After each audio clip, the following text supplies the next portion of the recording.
कलयुग एक ऐसा इंटरेस्टिंग टॉपिक जिसके बारे में आज सभी जानना चाहते हैं। हालांकि युगों के बारे में या कहूँ कलयुग के बारे में बहुत से लोगों की अपनी अपनी अलग अलग राय है। कुछ कहते हैं कलयुग अभी चल रहा है, कुछ कलयुग का समय कितना बताते हैं तो कुछ कितना बताते हैं, यानी कलयुग कब शुरू हुआ, कब खत्म होगा या खत्म हो गया है। अब जैसे कि योगानंद के गुरु श्री युक्तेश्वर गिरी, उनका मानना है कि कलयुग खत्म हो गया है, और कुछ लोगों की गणना के हिसाब से या धर्म ग्रंथों के हिसाब से कलयुग का समय भी चल रहा है और ये काफी लंबा चलने वाला है। लेकिन इस बारे में मैं अपनी कोई राय नहीं देने वाला। तो बेसिकली आज हम कलयुग का अर्थ जानने की कोशिश करेंगे कि कलयुग क्या है और कलयुग इतना बदनाम क्यों है। कलयुग सुनते ही लोग डर क्यों जाते हैं।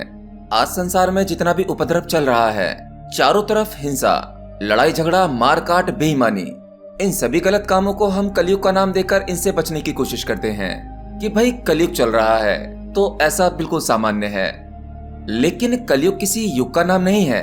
असल में कलयुग का अर्थ है कॉन्शियस लेवल, यानी चेतना का कितना स्तर होगा ये युगों के हिसाब से डिसाइड होता है। जैसे हमारा सोलर सिस्टम वर्क करता है, इसके काम करने के हिसाब से हमने अपनी गणना जड़ ली। सुबह से शाम होती है, हमने अपनी सहूलियत के हिसाब से समय घंटे या मिनट बना लिए। जैसे एक दिन में 24 घंटे।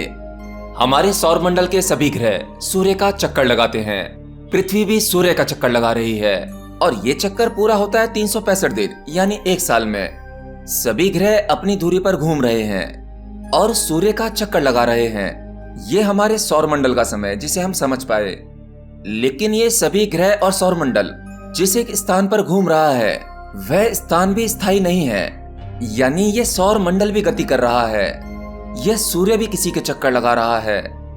हमारी इस मिल्की वे गैलेक्सी में अरबों खरबों सूर्य घूम रहे हैं और सब चक्कर लगा रहे हैं। ऐसे ही ये जो गैलेक्सी है, ये पूरी की पूरी गैलेक्सी भी किसी का चक्कर लगा रही है। तो हमने अपने सोलर सिस्टम के हिसाब से समय गढ़ लिया, पर यह जब ब्रह्मांड निरंतर गति कर रहा है, इसका भी साइकिल पूरा होता है जिसके ये चक्कर लगा रहा है, और ये गणना करता है युगों की। और हमारे प्राचीन ऋषि मुनियों ने अपने भीतर अंतर्ध्यान होकर इन युगों के सिस्टम को समझा, और फिर सतयुग, त्रेता युग, द्वापर युग और फिर कलयुग, इन सब के बारे में व्याख्या की। ब्रह्मांड की हर एक घटना का असर मानवीय चेतना पर पड़ता है। ग्रह बदलते हैं, ग्रहों की दशा बदलती है, तो उसका असर भी हमारी बुद्धि पर पड़ता है, हमारे पूरे लाइफस्टाइल या हमारे जीवन पर पड़ता है। ऐसे ही जब ये हमारा सौर मंडल मिल्की वे गैलेक्सी में अपना स्थान बदलता है, तब युगों में परिवर्तन आते हैं, जिसकी वजह से पूरी की पूरी चेतना प्रभावित होती है। कहते हैं कि ऐसा भी समय था जब इतनी बुराई नहीं थी, इतनी धोखाधड़ी नहीं थी, लोग सत्य के मार्ग पर चलते थे। उस समय लोगों के लिए सत्य सर्वोपरि था, धर्म का मार्ग सबसे ऊपर था, लोग निस्वार्थ करुणा भरा जीवन जीते थे। उसी को सतयुग का दौर कहा जाता है। सतयुग के समय हमारा सौर मंडल ब्रह्मांड की उस स्थिति में होता है जहां मानवीय चेतना सबसे ऊपर होती है, यानी कॉन्शियस लेवल सबसे हाई होता है। और ठीक इसके विपरीत यानी कलयुग के समय कॉन्शियस लेवल अपने निचले स्तर पर होता है। जब आप सतयुग के बारे में सुनते होंगे तो आपको बड़ा मन करता होगा कि काश उस समय हम भी होते, एक ऐसे संसार में होते जहां चारों तरफ सत्य होता, धर्म होता, प्रेम और करुणा होती। क्योंकि आज जिस युग में तुम रह रहे हो और जो कुछ अपने आसपास देख रहे हो, वो सभी घटनाएं आपको दुखी करती हैं। मानो जीवन व्यर्थ सा लगता है। आपका मन करता होगा कि इस कलयुग में ये जो जन्म मिला है, मृत्यु के बाद इस युग में जन्म ना मिले। अगर युगों में परिवर्तन हो तो हम किसी दूसरे युग में आना चाहेंगे। ऐसा ही कुछ आपको लगता है ना? पर ऐसा नहीं है कि तुम इस युग में हो और उस युग में नहीं थे। जीवन एक साइकिल है, यानी जब से जीवन की शुरुआत हुई है तब से ये एक साइकिल के रूप में चल रहा है।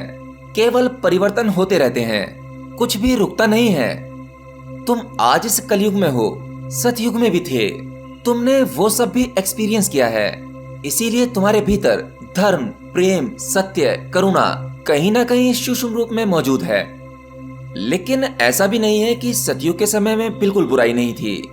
बुराई उस समय भी थी, लेकिन उनकी एक सीमा हुआ करती थी। पर आज बुराइयों की कोई सीमा नहीं है। आप जितनी क्रूरता सोच सकते हैं, जितना गलत आप सोच सकते हैं कि शायद ऐसा नहीं हो सकता, पर ऐसा होता है। लेकिन हम कलयुग की बुराइयों के बारे में सोचकर अपनी खुद की चेतना को और निचले स्तर पर ले जाते हैं। माना कि आज के समय में संसार की चेतना का स्तर बहुत निचला है, यानी कॉन्शियस लेवल बहुत कम है, इसलिए इंसान इसके पार नहीं निकल पाता। वो छोटी छोटी बुराइयों में पैदा होता है और उन्हीं बुराइयों में जीता है और फिर मर जाता है, क्योंकि बुद्धि को उतनी ऊर्जा मिल ही नहीं पाती जिसकी वजह से आपका बोध बढ़ सके, आपकी चेतना का विस्तार हो सके। परंतु ऐसा नहीं है कि इससे बचा नहीं जा सकता। क्या इस युग में बुद्ध, महावीर, लाओ त्से, सुकरात, जी कृष्णमूर्ति और ओशो जैसे लोग पैदा नहीं हुए? क्या वो अपनी चेतना को हाईएस्ट लेवल पर लेकर नहीं गए? तो एक समझदार व्यक्ति जो इन युगों के चक्कर में ना पड़कर सीधा अपने भीतर प्रवेश करता है, वो सत्य को जान लेता है। वो आराम से अपने जीवन को ऑब्जर्व करता है और देखता है कि वो इसी युग में, अपने इसी जन्म में चारों युगों का अनुभव करता है। क्योंकि आपके जन्म से आपकी मृत्यु तक आपकी चेतना में कई बदलाव आते हैं। आपका सोचने का नजरिया बदलता है। आपके इसी जीवन में ऐसा समय आता है जब आप सोचते हैं साम दाम दंड भेद सब कुछ आजमा कर कैसे भी करके लाइफ में कुछ ना कुछ हासिल करना है। क्या फर्क पड़ता है, अपना काम निकलना चाहिए, बस अपना फायदा हो और कुछ नहीं। ये एक्सपीरियंस करने के बाद में आपके लाइफ में टर्निंग पॉइंट आता है। आपका स्वभाव एक प्रेम वाला हो जाता है। आप प्रेम करना चाहते हैं, प्रेम को तलाशते हैं, किसी के प्रति ईमानदार या वफादार होना चाहते हैं। कभी कभी क्रिमिनल माइंड भी हो जाता है। किसी को लेकर उसकी बात पर आपका मन उसकी हत्या करने को करता होगा, यानी वही कलयुग वाला एक्सपीरियंस। कभी कभी आप प्रण भी लेते होंगे कि अब मैं सत्य बोलूंगा, धर्म की राह पर चलूंगा, पर वो कुछ समय तक रहता है। फिर आपकी लाइफ में एक ना एक बार ऐसा समय भी जरूर आता है जब आप कहते हो सब मोह माया है, मुझे केवल सत्य खोजना है, मोक्ष प्राप्त करना है, और आप ईश्वर के मार्ग पर चल पड़ते हैं। पर यह भी बदल जाता है। बेशक कलयुग लाखों करोड़ों साल का हो, इस बारे में मुझे नहीं पता। कोई भी युग कितना लंबा क्यों ना हो, पर आप हर एक युग में सभी युगों का अनुभव लेते हैं। हाँ, अच्छा बुरा समय थोड़ा कम या ज्यादा हो सकता है, पर आपको हर एक अनुभव मिलता है। यानी अगर मैं आपको सीधे सीधे कहूँ तो मैं ये कहूंगा कि आप अपने इस युग को, जिसे आप कलयुग कहते हैं, इसको भी सतयुग बना सकते हैं। क्योंकि युगों का ये साइकिल, चाहे सतयुग हो, कलयुग हो, त्रेता युग हो, द्वापर युग हो, ये सब कुछ आपके सिस्टम के भीतर मौजूद है। अगर आप सतयुग में भी हैं तो अपने उस युग को भी कलयुग बना सकते हैं, और बहुत से लोगों ने बनाया भी, क्योंकि बुराई उस टाइम पर भी थी। और अगर आप सत्य के मार्ग पर हैं, धर्म के मार्ग पर हैं, तो ये कलयुग भी आपके लिए सतयुग बन जाता है। अगर आपके अंदर काम है, क्रोध है, लोभ है, मोह है, लालच है, अहंकार है, नाना प्रकार की ये सभी बुराइयां हैं, तो आप एक कलयुगी इंसान हैं। यानी आप कलयुग में रह रहे हैं।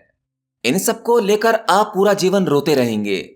पर अगर आप में सत्य, प्रेम, करुणा, क्षमा, भक्ति, ये सब अच्छाइयां हैं, तो आप कलयुग में रहकर भी सतयुग का आनंद ले सकते हैं। तो आपको यह चाहिए कि इन युगों के झंझट में ना पड़कर आप केवल सत्य का मार्ग अपनाएं। सत्य और धर्म के मार्ग पर थोड़ी कठिनाइयां तो अवश्य होंगी, क्योंकि समाज को बुराई की आदत हो गई है, और आदत इतनी आसानी से नहीं जाती। पर यह कठिनाई ज्यादा लंबे समय तक नहीं होती। अगर आपका विश्वास उस परमात्मा पर अटूट है, समर्पण पूर्ण है, तो ये कठिनाइयां भी हंसते हंसते निकल जाती हैं। तो बस अपने भीतर जाकर स्वयं की खोज कर तुम आज के इस कलयुग में सतयुग का अनुभव ले सकते हो, और इस कलयुग में स्वर्ग जैसा आनंद ले सकते हो। आप बस सत्य का मार्ग चुन लो, उस परमात्मा का हाथ पकड़ लो, वो कदम कदम पर तुम्हारी सहायता करेगा, और इसके लिए तुम बिल्कुल स्वतंत्र हो।